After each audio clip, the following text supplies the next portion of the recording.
नमस्कार, मैं हूं अमन और आप देख रहे हैं सनातन स्तंभ। सुबह सुबह उठकर अगर आप सिर्फ 10 मिनट ये ज्ञान सुनने की आदत डाल लें तो आपका मन इतना शांत और एकाग्र हो जाएगा कि जीवन की हर चुनौती आपके सामने छोटी नजर आएगी।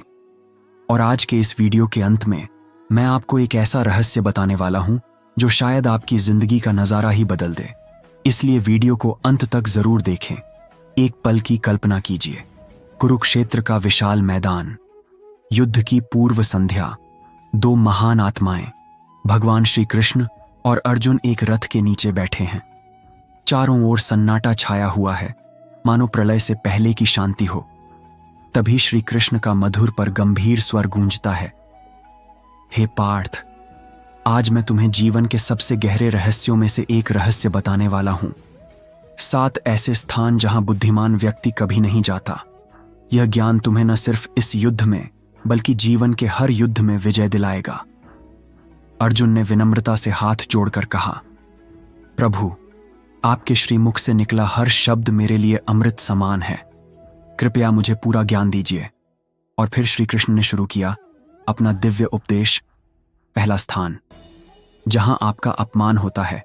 श्री कृष्ण गंभीर स्वर में बोले, सुनो पार्थ, मनुष्य का सबसे बड़ा धन उसका आत्मसम्मान है।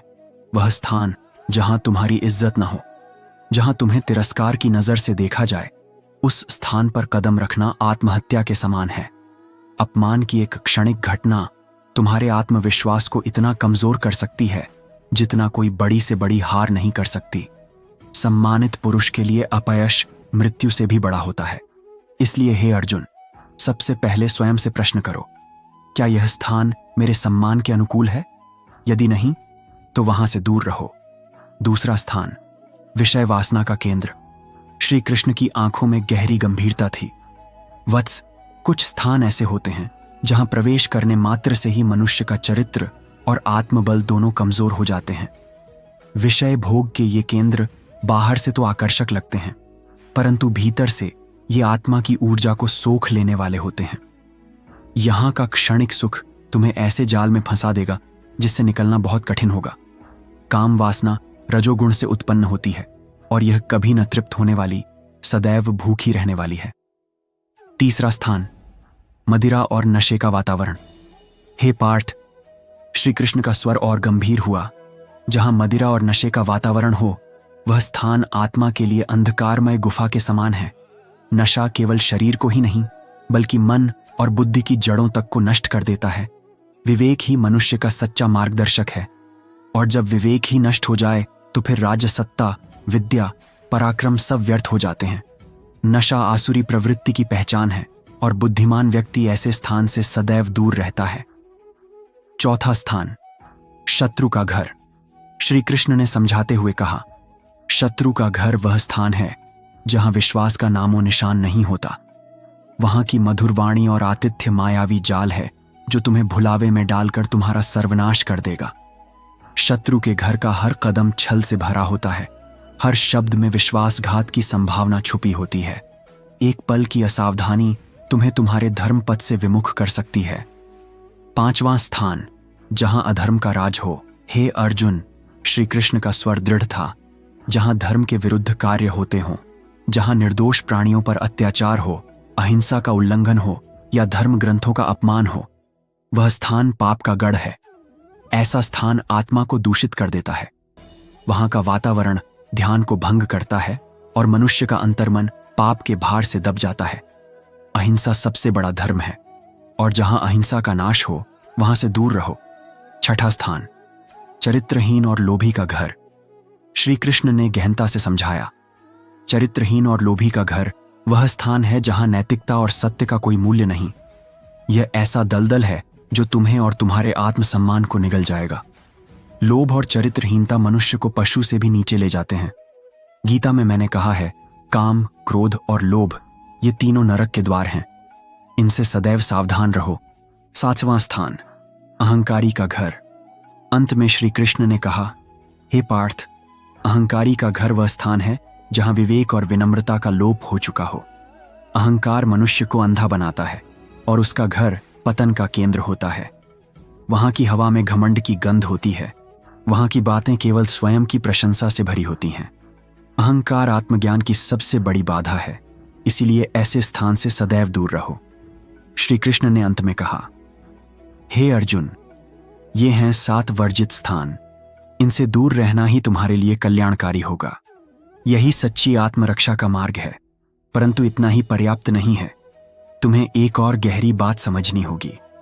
श्री कृष्ण की आंखों में एक विशेष चमक थी जब वे आगे बोले, ये 7 स्थान केवल भौतिक स्थान नहीं हैं, हे पार्थ, ये तो मन के भीतर के 7 द्वार भी हैं, जहां से अधर्म तुम्हारे भीतर प्रवेश करता है। जब तुम इन बाहरी स्थानों से दूर रहते हो तो वास्तव में तुम अपने भीतर के इन द्वारों की रक्षा कर रहे होते हो। अर्जुन ने गहराई से सोचते हुए पूछा, लेकिन केशव, क्या केवल इन स्थानों से दूर रहना ही पर्याप्त है? श्री कृष्ण मुस्कुराए, वत्स, यह तो केवल प्रारंभ है। जिस प्रकार एक कमल कीचड़ में रहकर भी उससे अलग रहता है, उसी प्रकार तुम्हें संसार में रहकर भी इन दुष्प्रभावों से अपने आप को अलग रखना है। यही है वास्तविक योग, संसार में रहते हुए भी संसार से अलग। परंतु प्रभु, अर्जुन ने विनम्रतापूर्वक पूछा, जब हम इन स्थानों से दूर रहेंगे तो क्या हमारा जीवन एकांत और नीरस नहीं हो जाएगा? श्री कृष्ण की मुस्कान और गहरी हुई। हे पार्थ, जब तुम विषय वासना के स्थानों से दूर रहोगे तो तुम्हें आत्मिक आनंद की अनुभूति होगी। जब तुम अपमान के स्थानों से दूर रहोगे तो तुम्हारा आत्मसम्मान प्रकाशित होगा। जब तुम नशे के स्थानों से दूर रहोगे तो तुम्हारा विवेक जागृत होगा। क्या यही वास्तविक आनंद नहीं है? याद रखो पार्थ, श्री कृष्ण ने गंभीर स्वर में कहा, इन 7 स्थानों से दूरी केवल भागना नहीं है, बल्कि स्वयं को ऊंचा उठाना है। जब तुम इन निम्न स्थानों को छोड़ते हो तो तुम्हारी ऊर्जा स्वतः ही ऊंचे लक्ष्यों की ओर प्रवाहित होने लगती है। और हे अर्जुन, एक सबसे महत्वपूर्ण बात, श्री कृष्ण ने अंतिम उपदेश दिया, जब तुम इन स्थानों से दूर रहते हो तो न केवल तुम्हारा कल्याण होता है, बल्कि तुम्हारे संपर्क में आने वाले प्रत्येक व्यक्ति का भी कल्याण होता है। तुम एक प्रकाश स्तंभ बन जाते हो जो दूसरों को भी सही मार्ग दिखाता है। अब मैं आपसे वह विशेष बात कहने जा रहा हूं जिसका मैंने वादा किया था। यह ज्ञान सैकड़ों वर्ष पुराना है, लेकिन आज भी उतना ही प्रासंगिक है। जब आप इस ज्ञान को अपने प्रियजनों के साथ साझा करते हैं तो आप केवल एक वीडियो शेयर नहीं कर रहे होते, आप उनके जीवन में एक दीपक जला रहे होते हैं। आपका एक शेयर किसी की जिंदगी की दिशा बदल सकता है, किसी के मन का अंधकार मिटा सकता है। और मित्रों, अगर आप चाहते हैं कि ऐसा ही जीवन परिवर्तन कर देने वाला ज्ञान आपको नियमित रूप से मिलता रहे, तो सनातन स्तंभ चैनल को सब्सक्राइब करना न भूलें। बेल आइकन को दबाना याद रखें ताकि आप हर नए वीडियो से जुड़े रह सकें। यदि यह ज्ञान आपके हृदय को छू गया है तो इसे लाइक अवश्य करें, अपने सभी मित्रों और परिजनों के साथ शेयर करें और कमेंट बॉक्स में जय श्री कृष्ण लिखकर इस ज्ञान के प्रति अपनी श्रद्धा व्यक्त करें। आपका प्रत्येक कमेंट और लाइक हमें और भी बेहतर कंटेंट लाने के लिए प्रेरित करता है। हम शीघ्र ही फिर मिलेंगे एक नए और भी गहन ज्ञान के साथ। तब तक के लिए जय श्री कृष्ण। हरि AUM।